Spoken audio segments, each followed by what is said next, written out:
मसीहा जनवरी 26 आमर संविधान प्रणेता स्वर्गत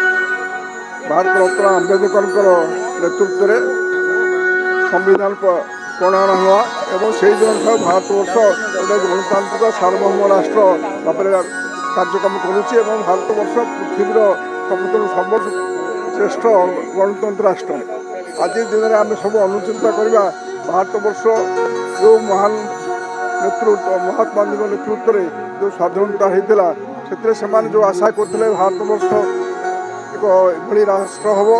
से समस्ते भल रे सुख रे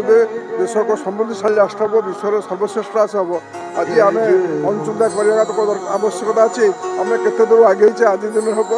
आम समस्त अनुचिंता एवं आम समस्ते भारतवर्ष को एक श्रेष्ठ राज्य और विशेष भाव में आम राज्य को एक भारतवर्ष में विश्व एक श्रेष्ठ राज्य करने जो परिकल्पना माननीय मुख्यमंत्री कर समस्त सहयोग होगा आवश्यकता एवं आम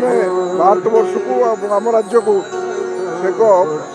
विकसित राज्य भाव करने आज समस्त अनुचिंता।